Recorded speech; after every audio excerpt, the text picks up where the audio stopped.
Welcome to the December 31st, 2019 episode of Reactive Consciousness, our in-depth podcast about what happened this week and the last week and last day of 2019. I am your host, vysethebold, and this is Lotus Prince. And we have a really great show here, something to bring you out on 2019 as we wave goodbye on it. Just pretend you saw Vice Wave a moment ago. Bye, everybody. Oh, it's like that book everybody read in middle school, The Wave. Everybody but me, I guess. I didn't read it either, but everybody else did. It's like a Midsummer Night's Dream. Everybody read that, and I just didn't. I didn't have that one. In our school, it was like a choice between The Wave and The Giver, and I read The Giver. So I don't think we had a choice. I think the teacher read aloud. We got The Giver, and that was a kick-ass book too. Oh, I love The Giver. I learned years later, like over a decade later, it was one of a trilogy and then a quadrilogy. Oh, there's a quadrilogy. Jeez. Yeah, Giver, Gathering Blue, Sun, and oh no, I forgot. Maybe was the last one Sun? Maybe it is just a trilogy. Turns out there was more than just colors. Yeah, there's a different village that had nothing at all to do with visible light. That threw me. But anyway, there weren't a ton of news stories to happen this week. Some of it's like some catch-up stuff. Yeah. But like, I mean, to be expected, this was the holiday week for most of America for both Hanukkah and Christmas. By the way, Book 3 is Messenger. Book 4 is Sun. Got it. S-O-N, gotcha. Sun. Yes. We're gonna have to edit all of that out. Do the podcast over. Oh God. We should just edit all of Recon out of it. Yeah. But anyway, I did want to go over this one, this first item, because you sent this to me and I was pretty floored by it. Yeah. But and they're finding like new prototypes like all the time now. It's pretty crazy, but especially from the 16-bit era, which makes me very happy. But apparently an Akira prototype that was pretty feature rich. Some like it's a mostly playable game, and there are little cutscene interludes. They're look brief. Really good. They're really brief. It's not full-on cutscenes, but you see like close-ups of characters' faces with the wind blowing their like Akira, not Akira, but Tetsuo's cape or like their hair or whatever, just for a second. But the animation's pretty good. There are different styles of gameplay throughout the game. There's like an isometric going through enemy troops. There's side-scroll action platforming. There's first-person exploration. Like, this is ambitious for a Genesis title. Yeah, it kind of reminds me of like the switching styles of maybe like Toy Story or something like that from back in the day. That's true. That did have a first-person segment, didn't it? That was an overhead racing segment. I remember the isometric racing segment. That most of the game is 2D platforming. I forgot about the Doom level. There's just randomly like a Doom level. Yeah, and it looks very impressive on Genesis and Super Nintendo. Where you have to collect like all of the aliens. There's no enemies or anything, and in Akira I don't think they're enemies either. It's like find the keys, and like everything's disorienting because it's first person turning around in blocks, but they give you a map on the lower left of the screen so you can make sense of where you're going. It's well done. The music isn't in all the game, but it's a prototype. What do you want? There's some nice battle scenes too.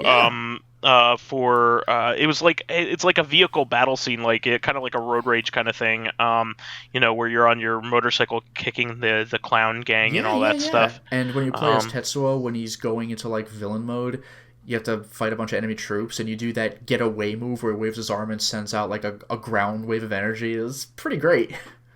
Yeah, that's great. I love this kind of thing. I was half expecting it to be the really bad Amiga game that actually did get a release. So the Amiga game is famously really, really terrible because it has like a level that can't be completed like normally, like you just can't complete it. It wasn't like tested well. So like it there's no, like, unless you skip that level, there's no way to beat it. Oh, that's a Like pain. it's just programmed poorly, and it's just a shitty game. Keep in mind that these were Western games, like made on an anime. Yeah. So In the like in the almost. 90s, so like how good is it gonna be? Yeah, I mean, I guess they were making these in response to the theatrical release of Akira.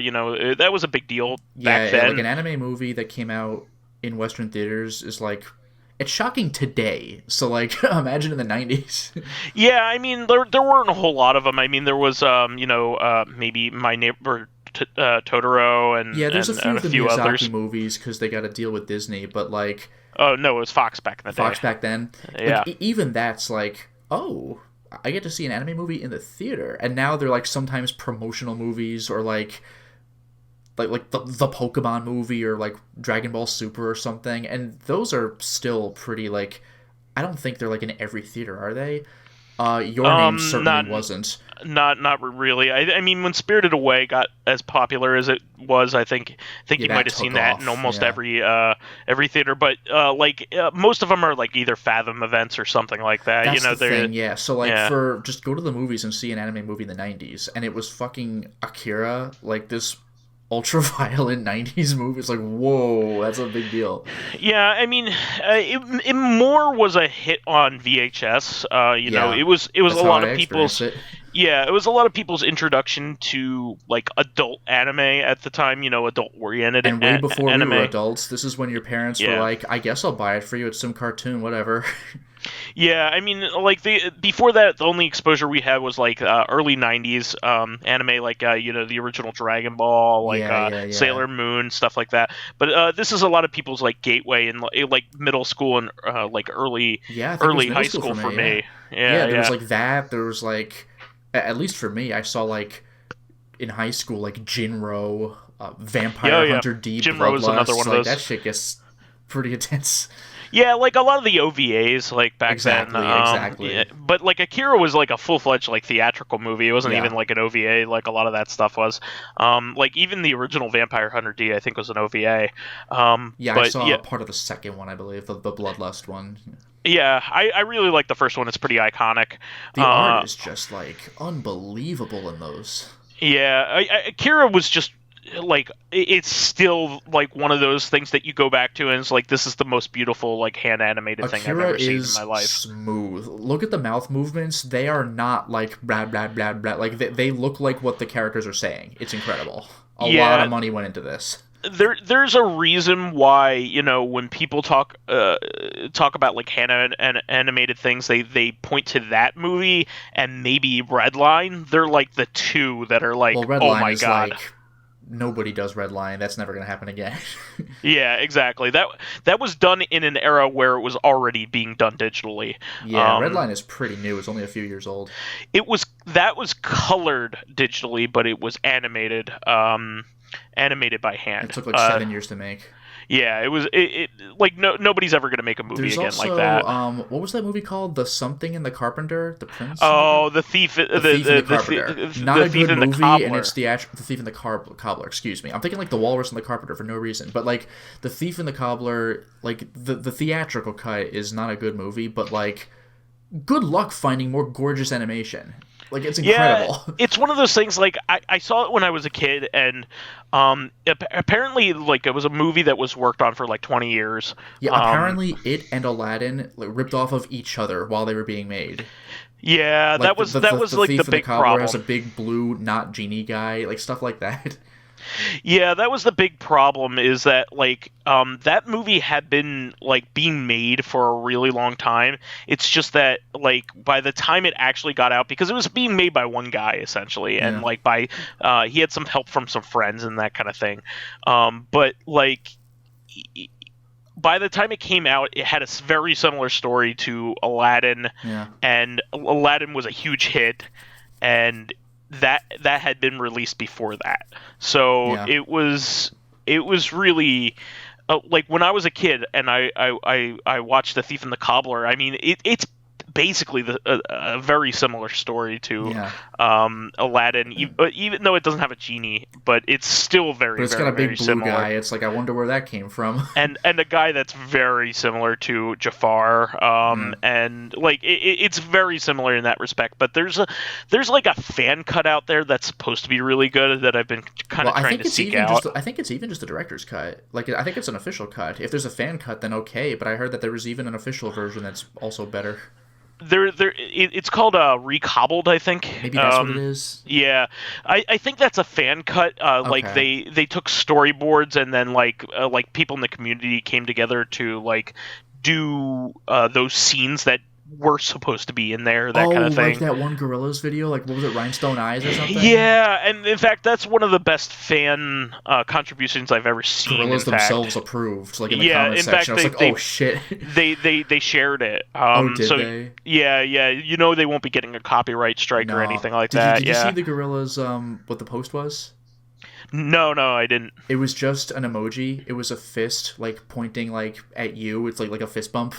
Yeah, nice. Like you're looking at like you're about to be punched. Like the fist is aiming at you. So it was one of those like, yeah. It was really sweet, and everyone was like, oh my god, I noticed. That one in particular came. If anybody doesn't know, that was like the Lost Gorillaz trailer. Yeah, they had the storyboards. You can watch music it on their video. YouTube, I think. Yeah, no, that it was. They released the storyboards as the official video because they ran out of money. Because on Plastic Beach wasn't as successful as Demon Days. Which is a shame because like it's a good album. I love Plastic Beach. Yeah. In fact, most of their albums actually are really good in retrospect, except for maybe The Fallen. That's like The Fall, yeah. Except for Revolving Doors, I like that song quite a bit. Revolving Doors is really good, and the Honky Tonk Band's pretty good too. But I gotta listen to that one again. I don't remember it so well. Yeah, I mean, Revolving Doors is an excellent song. But even the B-sides albums are really good from the Gorillaz. But I would say that the problem with Plastic Beach is that it was kind of a return to form for Gorillaz, because Demon Days is easily their poppiest album, but therefore it's actually like one of the best albums I've ever listened to. It might be my favorite album of all time. It's that or Plastic Beach for me. They're both way up there. But Plastic Beach has a lot in common with the original album, with the original Gorillaz album. It just has like a weird sense of humor and weird songs about weird stuff like breakfast. Super Fast Jellyfish. Yeah, exactly. Sing about breakfast. This isn't the song, but like the intro song. I forgot what it's called. With Snoop Dogg. It's really, really good. But the best part is like, and people pointed this out in the comments section, when it's just instrumentals, when Snoop Dogg's just kind of there. Like, people in the comments section were like, Snoop Dogg, so what do I do before it's time for me to sing? Director, I don't know, just dance or something. Like, it's fantastic. That's what that is. That intro song is actually really awesome. It sounds really odd the first time you listen to it. But waiting to start in the video, he's like, I guess I'll dance. Yeah, it's pretty funny. Its build-up is phenomenal. Yes. But anyway, they ran out of money, for the last music video to be made for that one, and they're expensive music videos because they're animated, and a lot of times they have like cameos from like celebrities and all kinds of things. Like Stilo had Bruce Willis in it, for God's sakes. Yeah, and this was the era where like the Gorillaz looked like hyper realistic with that 3D CG. Yeah, well, I think most of the ones from that era were still 2D animated. They weren't 3D. They didn't really become 3D. Was certainly 3D. No, they were 2D in. They were 2D in. I thought they were 2D in a 3D space, like Roger Rabbit. Like it was filmed, like it wasn't animated except for the characters. Like the characters were the only things that were animated. That's true, but like, yeah, I don't know actually. I mean, they didn't have like the cartoon look though. Gotcha. Well, the albums after that were fantastic too. Yes. I really love Humans, and the Now is actually really is fucking killer. good. Trans is probably their outstanding song. Oh, so good. But anyway, actually, I could talk a little bit about Gorillaz for a second. Yeah, you could segue into this anyway. Yeah. Check out at least the video for that Akira thing, because it's at least interesting. And it even has some light voice acting. Like yeah. I mean, we're talking like Street Fighter level voice acting. I'm sure it's like no round fun to one play. fight, but you can hear some Tetsuo Kaneda. Yeah, I'm sure it's no fun to play, but there was some Gorillaz news here, and I wanted to quickly go over that. I think I might have even mentioned this, but I believe you might have.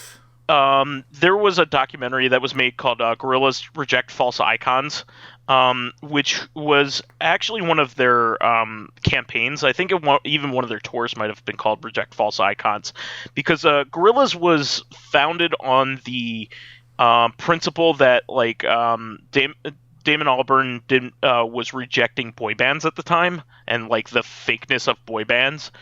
So they created a virtual band that was actually fake. Yeah. And so that it's like his rebellion against that. And so they did this Reject False Icons thing, which, of course is it's a commandment, isn't it? It's related to a commandment. Yeah, false idols, but it's the same thing. Yeah, exactly. Icons and idols it can be translated either way, right? Yeah, exactly. Well, idols are also depictions, so yeah. Yeah, well, the golden calf. Yeah, exactly.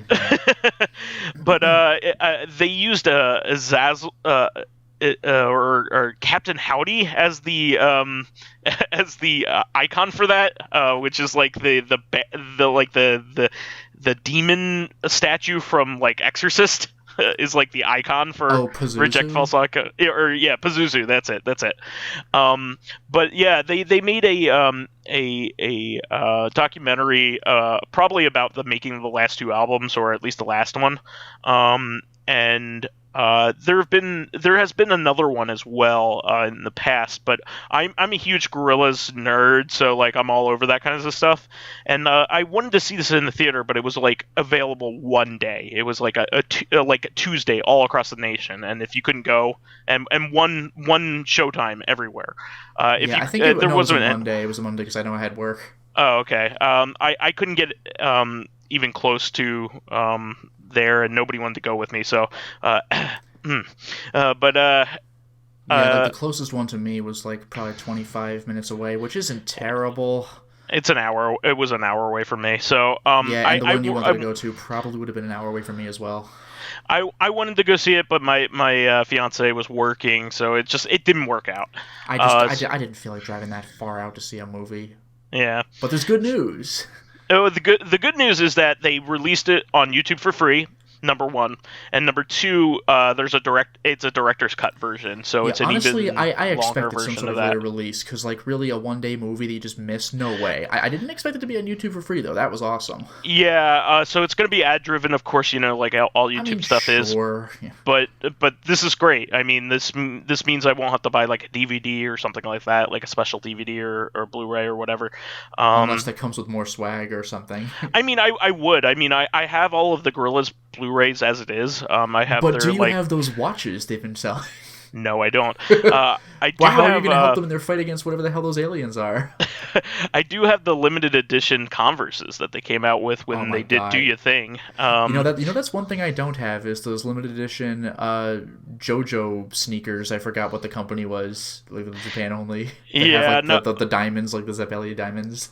I love the Gorillaz sneakers. I got them in New York a few years ago, and they're still in good shape, so I could still wear them. But it looks like they're like angular or geometric camouflage from like the first album to go along with 192000s video.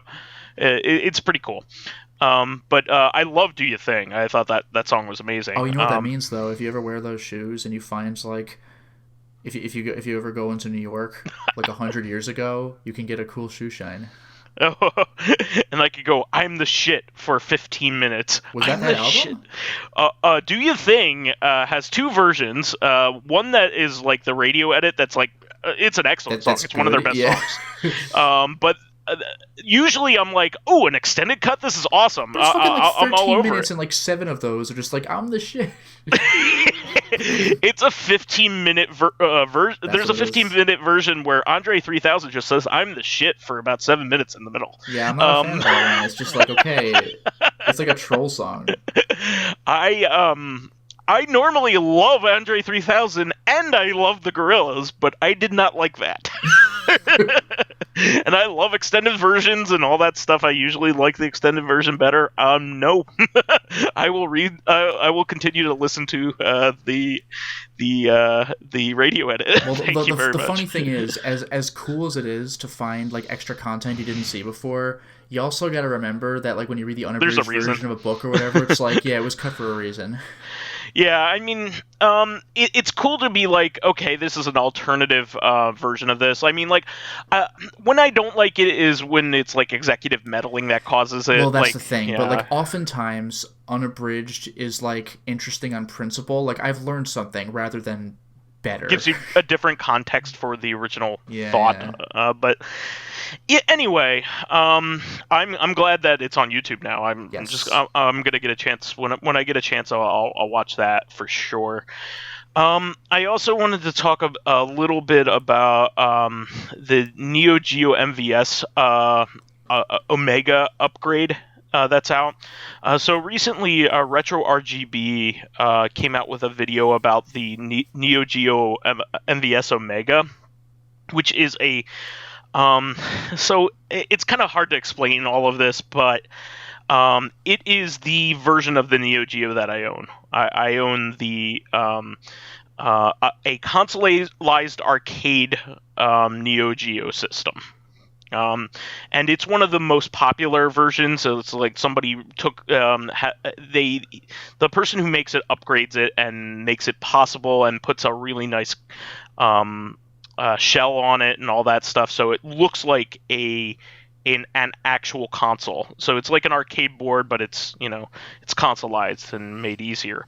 Well, apparently Bob from Retro RGB helped make a video upgrade for it that's a lot better than the included one. So there is that out right now. So if you ever want to look into getting the best possible like Neo Geo setup, that's very possible. So it apparently has a bunch of like RGB upgrades and stuff. I'm not going to go too much into it because it gets in the weeds, but definitely seek that out if you're into that kind of thing. Or I know there might be some people out there trying to look at the possibility of getting into Neo Geo stuff. You shouldn't because it's a rabbit hole. Prohibitively expensive. It's prohibitively expensive. I own 2 games. And they're likely going to be the only 2 games I ever own. And it's because they're my 2 favorite games. They are Mark of Wolves, and which you helped me get. No, you helped me get the other one. You helped me get Windjammers from Anonymous, right? Yes. So yeah. Windjammers is well known as one of our favorites on the show. We love that game, and we will likely play some of that in MagFest, I hope. That's all I own. I do own a Neo Geo SD flash cart, so I can basically play anything I want. But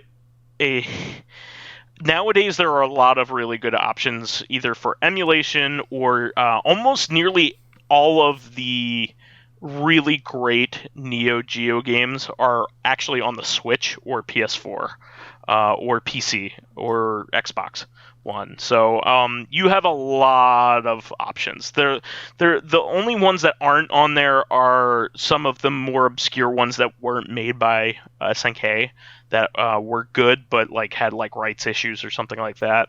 But there are very few of those. The only 2 that I really, really want that aren't on there, I guess 3, are a couple of the Technos games. I would really love the Double Dragon the movie, the game, Neo Geo game. Legitimately good. It's fun, and it's not sequel, Rage of the Dragons, which is really fantastic too. It's like a Mexican company made like an unofficial sequel to Double Dragon the movie, the game, which is pretty wacky when you think about it, and it was never republished. So like the only way you could play it is on a Neo Geo.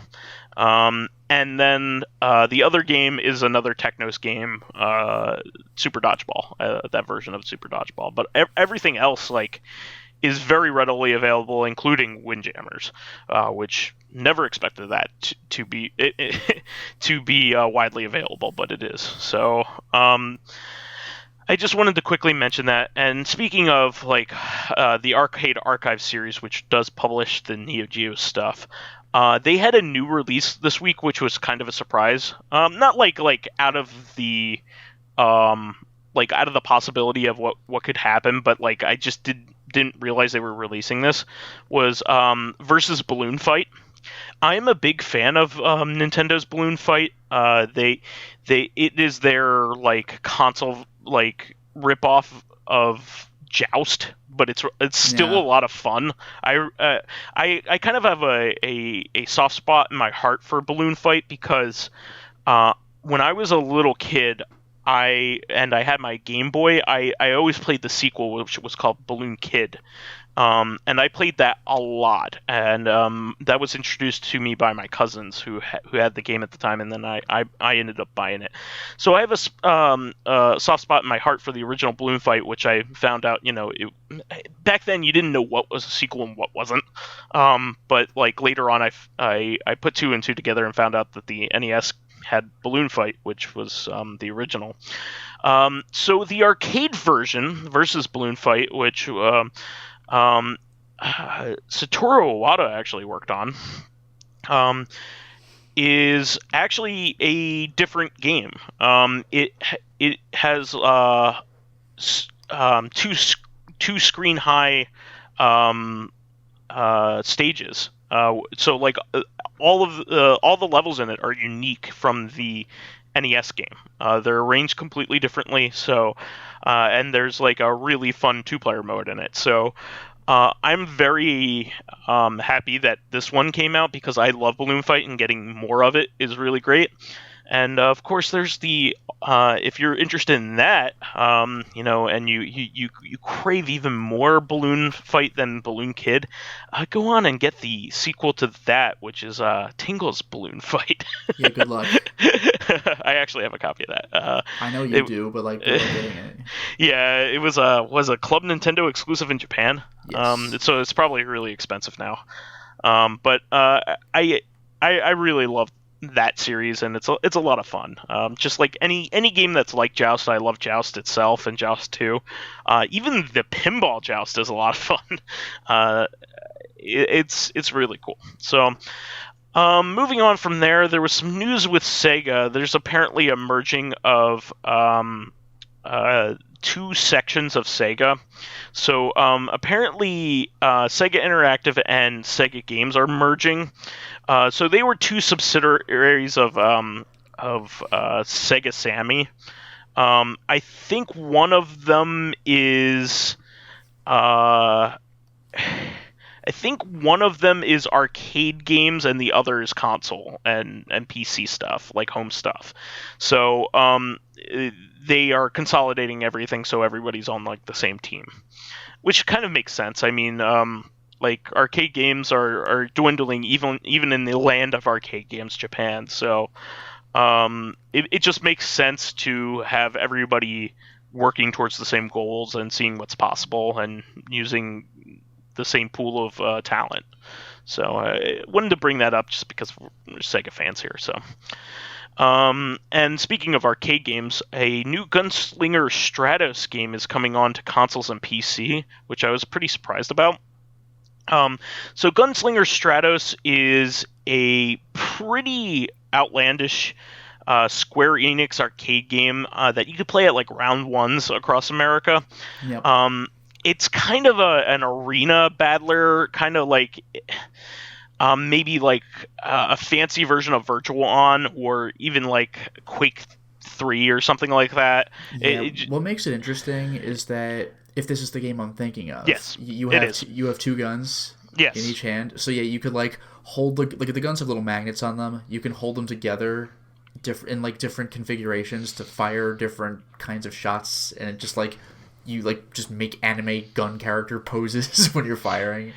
Yeah. I think there's 3 different configurations in which you can attach your guns, and they do different things depending on what you want to do. And normally you're just shooting them John Woo style, which is one gun in each hand. Yeah. But it's a fun game. It's more fun if you have somebody to play it with, obviously. But it's cool that like there is actually some ways to play it in America. For a long time, I just saw screenshots of it and stuff like that. But it's pretty cool that they're making a console version, because it's never been ported to consoles. So that's really neat. Moving on from that, I just wanted to mention this real quick because I'm a big M2 fan, and I'm a big Cave fan, shmup fan. Esbraid, that's spelled ESP.RA.DE, Esbraid, for the PS4 and Switch released in Japan. It does not have a release date or announcement for a US release, but I think almost just like all the other Shot Triggers release in the series, the Shot Triggers collection is what had I talked about Battle Garega in weeks past that was released by Limited Run Games. It's the same series, so it's like their line of like shmup games.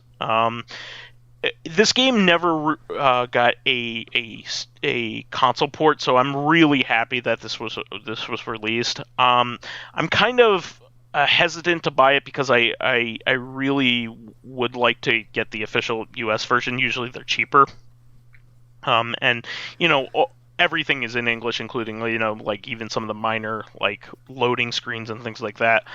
But their previous release has still not come to the US even a year later, which is called Sorcerer Striker. Even though the first 2 games did, Dangan Fever and Battle Garega. So I'm wondering if these games will ever come to the US ever again. I hope they do, but luckily they're arcade games, and most of the menus are already in English to begin with. So I may just pick this one up at MagFest, depending on if like Video Games New York has it or something like that. But I'm really excited, and this caliber of shmup hardly ever comes home, and especially of its age. So it's definitely something special. And they just like previous releases, they have all kinds of really neat widgets to record your stats and tell you how you're doing in this game as you're playing it. So really excited to see it and play it. And moving on from that, this is another obscure Japanese game that's coming to America. It's called Moon.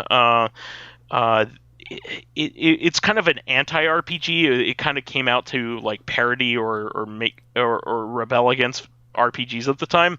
But it is a lot of people's like a lot of people that can read Japanese. It's one of their like favorite games of the PS1, and it never came out in the US. So the company that now holds the rights, which is called Onion Games, has said that their English translation of the game is 40% complete. So it's moving along. I'm excited for that. I think the makers of that ended up making a lot of other really cool games, including Onion Hotel, which is a really good mobile release, and they just made all kinds of off-kilter things. This is from the Tulip team as well. Very so nice. I still need to play that because that game is just wild. All of their games are considered better than Tulip, which is kind of funny. Tulip's like their worst game, but it's also like their weirdest. That's why I want to play. It's like, but all of their games are odd, but that's fine. That we eat that stuff up. Moving on, this is kind of a bummer. The Xenosaga HD collection is not coming anytime soon. Yeah, the guy said not likely, which probably means no. But yeah, he said that it had gotten to the stage of, I think, like requesting it, and it's just like it doesn't look like it's going to turn a profit. So it's just like no one wants to buy it, so we're not doing it, which is a shame because like that series was pretty huge in its era. So it'd be cool to see it come back, especially with the popularity of Xenoblade. But the thing that I'm afraid of is that people who liked Xenoblade are going to play Xenosaga and realize it's a totally different experience, and the cutscenes are 1,000 hours long. They're like Metal Gear Solid long. Not only that, but like one game in the trilogy is basically unplayable. Which one? The second one? The second game is garbage, yeah. Which is the one game that Europe got. yeah. Here, have this game where you don't know what's going on or who anybody is. Enjoy. Well, the game ends on a cliffhanger. There's gonna be a sequel, right? Yes. Not for you. Fuck you. You don't get the introduction to these characters, and you also don't find out how they end up. Like, the funny thing was, have you seen Xenosaga 2? I haven't seen it in a very long time. It has a cold open. Like, do you remember Half-Life 2 Episode 1? Yes. Do you remember how it opens where you're talking to this one doctor where like you have no idea who that is? Yeah. But they're just chatting it up like you should know, and you don't know. And you're like, I know who Gordon Freeman is, I know who Alex is. Who's this guy on the big screen? That's kind of what Xenosaga 2 does. You're talking to this one person, Doctus. Nobody knows who she is. But in Europe, they don't know who anybody is. Like, how are you supposed to play this game? And Xenosaga is extremely lore heavy. Like, good luck. Yeah. So this should be put into context as well. So the Xeno series has been like a really long, overarching, like barely related series with like common themes and things like that. I think they all do have a canon though. Well, apparently Xenogears is like the conclusion of the Xenosaga saga. Like, I think Xenosaga, this is unfortunate. I think it was supposed to be like 5 episodes or something. Like, if you play 3, I watched a friend of ours play through 3, and like 3 is like the info dump. Like, everything happens by the end of that. That's what I mean. All of a sudden, like, the game is rushed and you can tell. Like, oh shit, we gotta end it. Like, I mean, I guess it could have been worse. They could have just made it the way they wanted to, and then the series just doesn't have an ending. They gave it the ending that they wanted, kind of, but like, they definitely rushed to make that ending happen. All of a sudden, the game's like, oh shit, I gotta end. So like, you can just tell. But it's apparently supposed to like eventually get to like Xenogears. I think that was supposed to be like episode 5 or 6, or I forgot how it works. Yeah, the funny thing about this overarching series is that it's been published by 3 different publishers since its beginning. So Xenogears was the first one on PS1, and that was published by Square Enix, right? Or Squaresoft at the time. Yes, I believe that's right.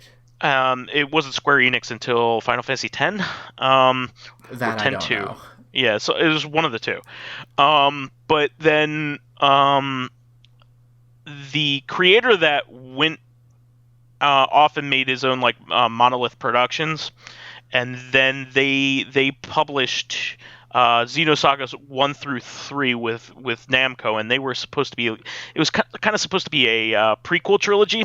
I think. Yes. Like, you don't necessarily realize that at the time. You didn't know that at the time, but, like, as it goes, you're like, wait a second. There are a couple of allusions to Xenogears. Like, I think they mentioned the Weltall at one point.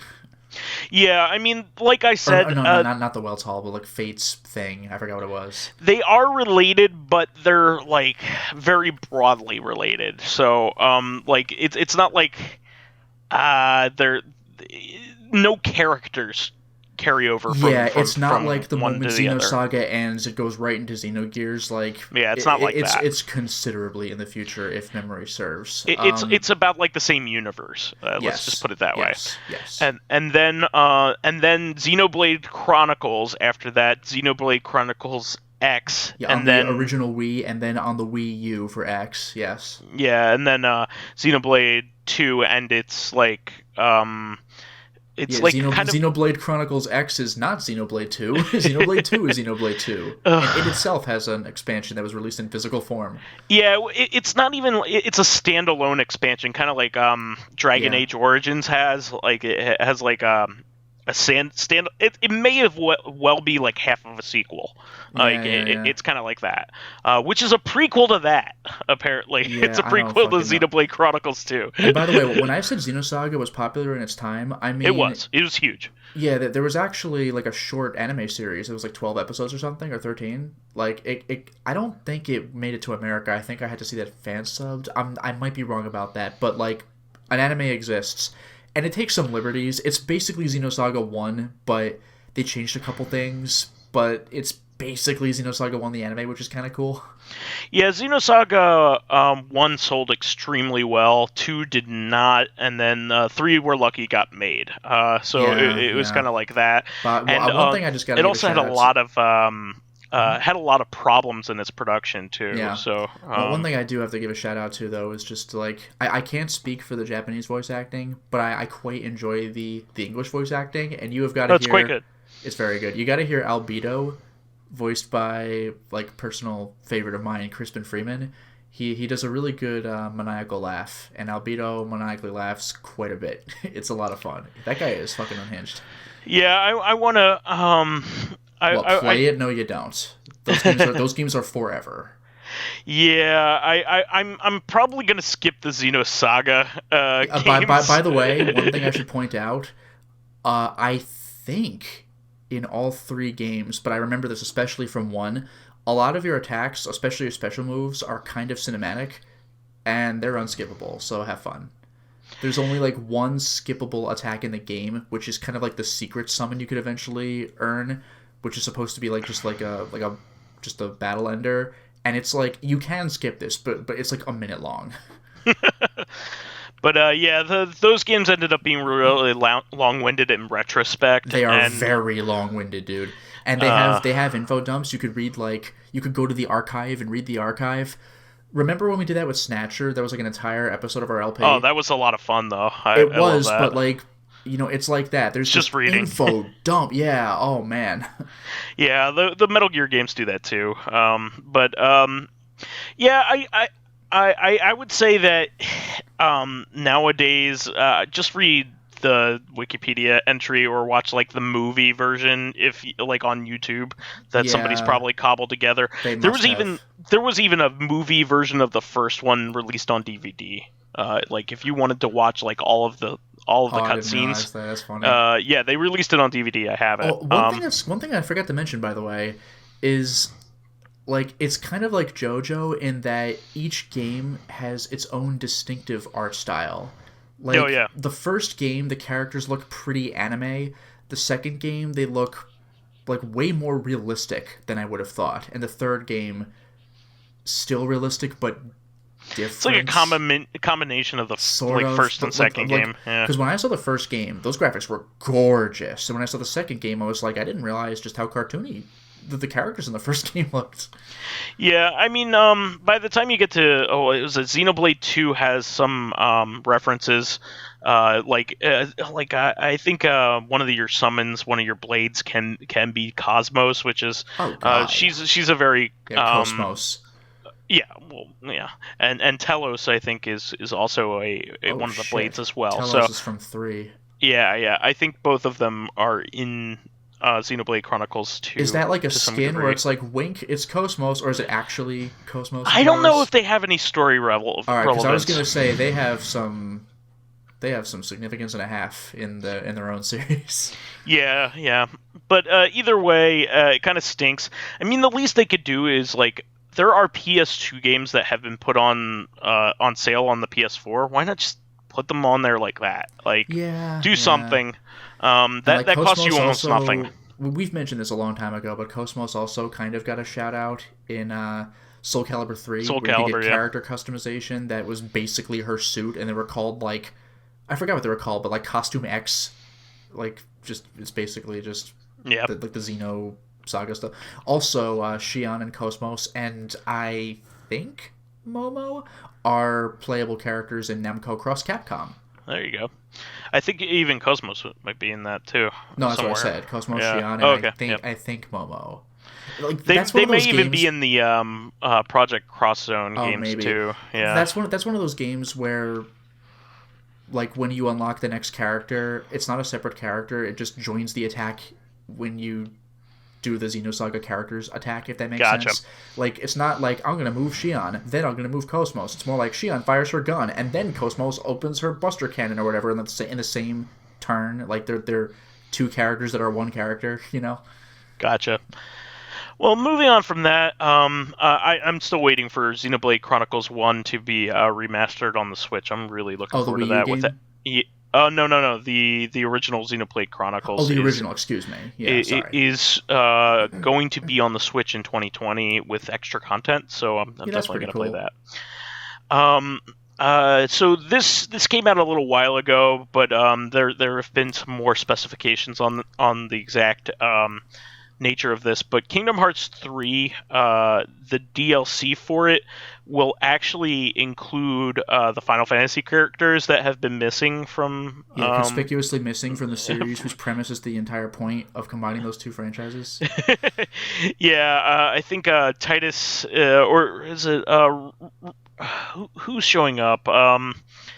I think Squall is definitely showing up in a few of the... Yeah. I think he's called Leon in that series for some reason. He is, but they even... In Kingdom Hearts 1, they directly addressed that, like, no, it's Squall. He just calls himself Leon, and I don't know why. Yeah, I don't know. Whatever. But... Yeah, apparently they were waiting for like a big major DLC in order to add the characters to this, so they haven't been stripped from the series, which is good, I guess, for the fans. Yeah, it's just still weird to me that they weren't in the core game. Yeah, they might. I'm thinking they may even have like the Sephiroth battle, which has always been like a big deal. Yeah, in the series 1 and 2. Yeah. Yeah. Also the Cloud battle, which was big too.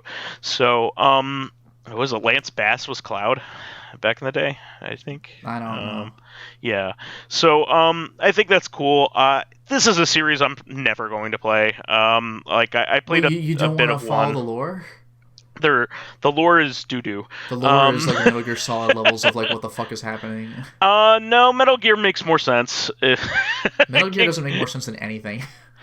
It doesn't, but except for Kingdom Hearts. Yeah. Kingdom Hearts is the one thing where I'd be like, just no, fuck it. Friendship Hearts is fine. Don't worry about it. Look at the characters. Well, Metal Gear actually has motivations, like in it. Like no, the characters have but motivations. If you go into deep lore, it's like just whatever.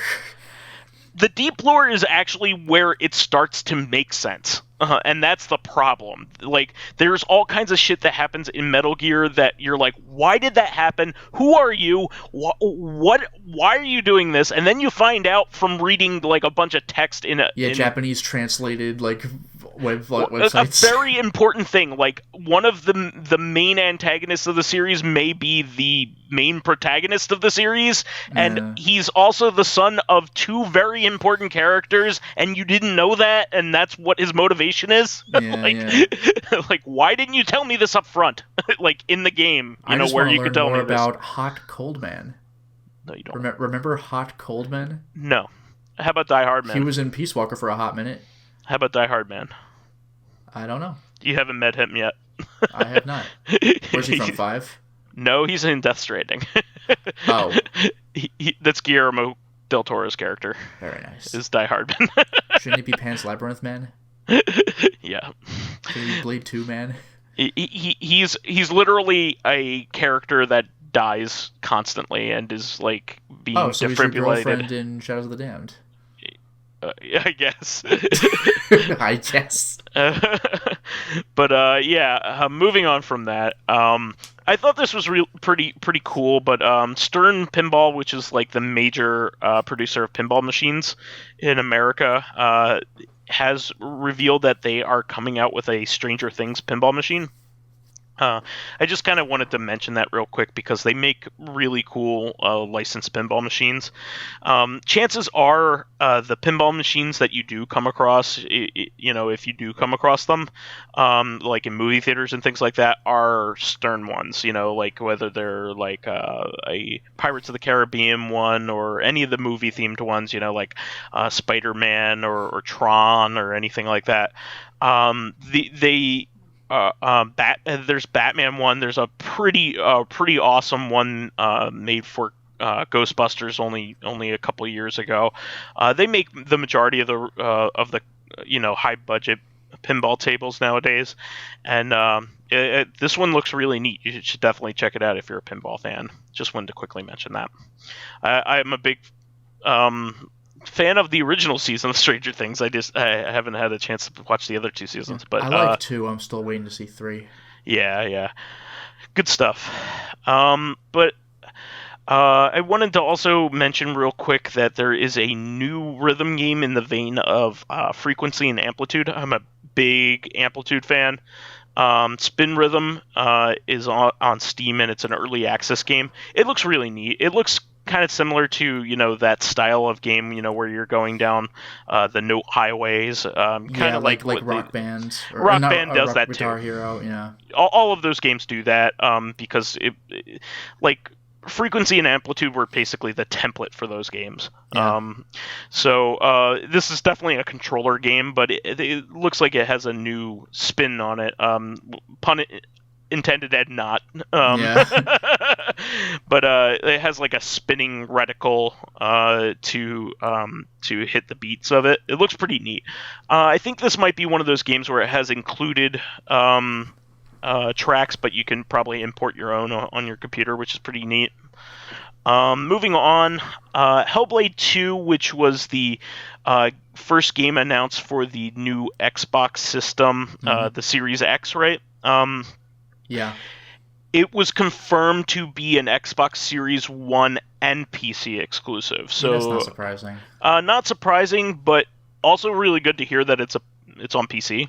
Yeah, that's true. Xbox, Microsoft games lately have been on both the Xbox and PC lately.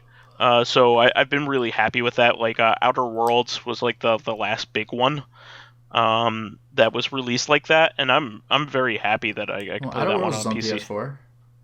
Oh, is it? Okay. I believe it is, yeah. That's pretty funny considering it's a Microsoft product. Forgot about that. Let me double check that, but I think it is.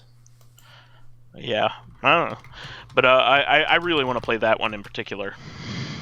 Yeah, it's on PS4. Yeah, I mean Microsoft. And the Switch. Oh wow. Is it Outer Wilds or Outer Worlds? Or Worlds. Both? Okay, Outer Worlds. Is Outer Worlds is on the Switch? Jeez. Yeah, I didn't expect that. I was didn't looking at realize PS4 that. like, oh, Switch, okay. I definitely want to play it on PC though.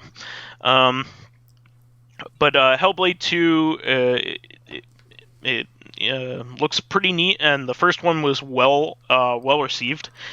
So hopefully this one will be just as good. Moving on from there, I thought this was a pretty cool thing. Princess Crown, which is Vanilleware's first game. This is the maker of Dragon's Crown and Odin Sphere. That's another big one. Muramasa. Muramasa is another one of their titles. Before they made Odin Sphere, they made a game called Princess Crown for the Sega Saturn, and it never got an English translation. There was a fan translation being worked on it for a little bit, but then I think it petered out. But they are releasing this on PS4 as a pre-order exclusive or a first print run bonus for a game called 13 Sentinels Aegis Rim for Japan. I think that's another Vanillaware title. That's the most recent Vanillaware title, and apparently it's going to be sold separately at some time too. So it's not just like an exclusive. It's not like a pre-order exclusive. And Atlas announced that. So I expect 13 Sentinels to actually come to America, because most Vanillaware games do come to America these days. In fact, almost every single one of them, except for one of their like PSP games, has come to America in one form or another. And Demon's Crown was an awesome game. I really love that game. So Dragon's Crown. What did I say? Demons. Oh, I'm sorry. Dragon's Crown was an awesome game. I really love that. It was kind of like a return to form for George Kamitani, who's the president of Vanillaware. He actually worked on the Dungeons and Dragons beat 'em ups for Capcom. Very nice. back when he was working for them. So Dragon's Crown is kind of like a spiritual successor to that style of gameplay. So I'm pretty excited for this because I've always wanted to play Princess Crown, and it's been like locked away, away from English players. So I hope that this means that this game is coming to America as well as their current game, because I would love to play another Vanillaware game. They're really good stuff. A lot of people really love Muramasa too. That's like one of their big titles as well. I know the Vita version is supposed to be like their best. Yeah, it's the better one. Best version. So I'm excited about that for a number of reasons. So. Moving on from that, I also wanted to mention that the Epic Store did announce that they're getting a couple vital features very soon, including a wish list, which is probably the biggest thing that people have been wanting. Because it'll allow you to mark off games that you really want, and also take a look to see if they've gone on sale, that kind of thing, and get notifications when they do. But another thing that they announced was they are implementing a system for critic reviews. So that's pretty cool. I like that idea because I think the fan reviews on a lot of the stuff on Steam really is down to hissy fits that are happening on Twitter nowadays. So it's really hard to sift through drama rather than what's actually, held as a good game on its own from fan reviews. So I'm glad that they're kind of taking that approach and just having professional reviews for a game. But these are welcome things. I mean, I don't ever use the Epic Games Store as my choice of front ends, but I do purchase the games that go on sale for free, because why not? So I just think it's cool that they're updating it finally. I mean, it's finally coming in line with a lot of Steam's features. And also, real quick, I wanted to mention that because it's end of the year and stuff, most of the online shops for a lot of different systems and platforms have been putting on mega sales just because it's the end of the year and holiday time and all that kind of stuff. I just wanted to go over a couple quick games that I ended up picking up. I picked up Medieval, which is supposed to be kind of like a spiritual successor to like Hexen and Heretic and those type of games. I played a little bit of it, and it's awesome. It's really, really fun. And John Linneman from what was it? Digital Foundry on YouTube actually is saying that it's like his game of the year, which is pretty awesome. It's a lot of fun. I definitely recommend it. Even for you, Lotus, I think you would enjoy that. Okay. It's a really fun first person shooter. I also ended up picking up Project Warlock, which is definitely a game in the style of like Serious Sam and stuff like that. And that looks like a lot of fun. I picked up a couple 2D shmups as well. I picked up Freedom Finger, which has you flying around as a gigantic middle finger. Which I think it apparently is a very fun shmup. And I picked up Visara Collection on Steam and R-Type Dimensions, which is R-Type 1 and 2 on it. So I thought those were cool. And on Switch, I ended up picking up Golf Story because I heard that was really good. That's a classic back from when the system launched, and apparently it's really great. It's like it. In the style, it's like a golf RPG in the style of like the Mario golf games. The ones that are on portable systems, like the Game Boy Color and the Game Boy Advance. Apparently, it's really, really good. I also picked up Toe Jam and Earl Back in the Groove because I thought that might be fun to mess around in. Did you end up picking that one up, Lotus? Yeah, I think I got it on Loaded Run. Oh, okay, awesome. And I figured that might be something we could mess around with at MagFest. Did you end up playing it at all? No. There's a lot of stuff that I get and then wait till I play because I do one thing at a time. Yeah, yeah. Well, I just thought that maybe we, might be able to mess around with that, from a multiplayer perspective. And I also ended up picking up Demon's Tilt, which I've talked about a little bit in the past. I ended up loving Demon's Tilt. It's a game that is a kind of spiritual successor to Demon's Crush and Alien Crush for the TurboGrafx 16. It's a pinball game, but it's really, really awesome, really well detailed, a lot of fun. It's like 3 pinball tables stacked on top of each other, and it's just a blast to play. A lot of fun, and it's occult themed, so it has like a really neat aesthetic. Kind of like almost like a Hotline Miami, like fluorescent neon vibe to it, mixed with occult. It's pretty neat.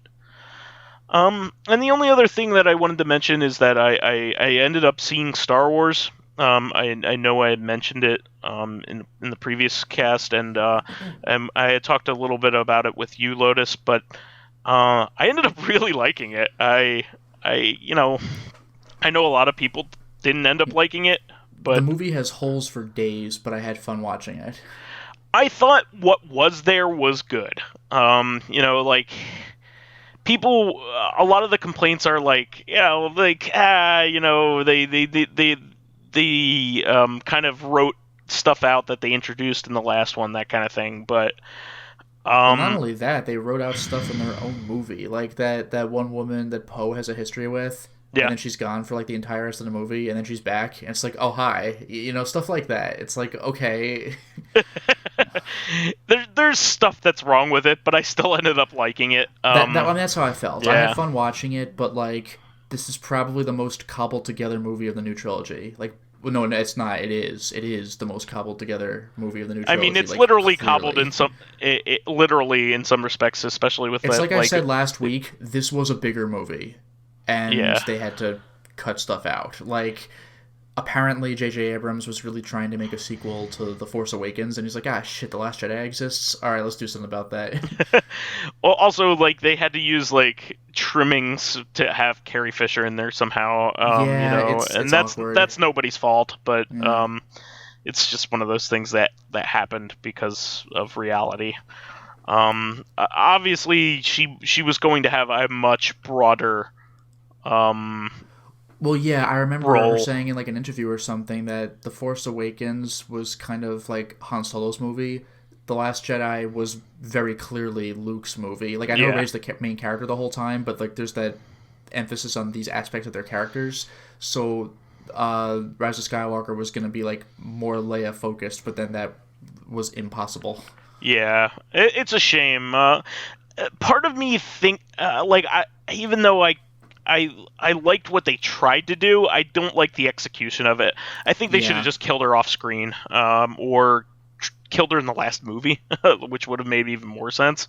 It just because she didn't really have anything important to do with this new movie anyway.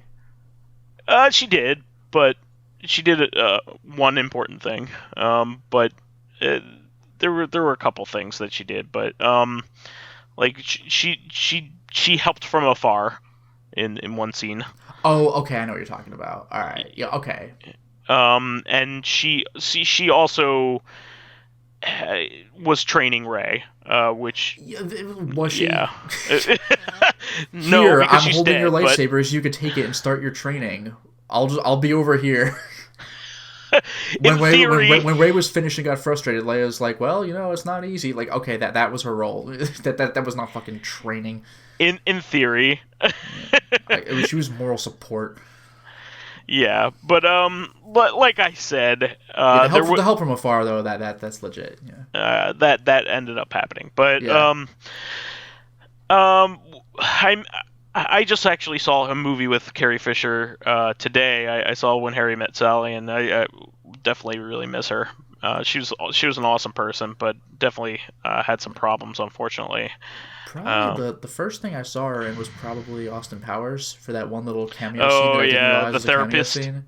Yeah, and otherwise, the Blues Brothers, where I just didn't know it was her until later, and I was like, "That's Carrie Fisher? What?"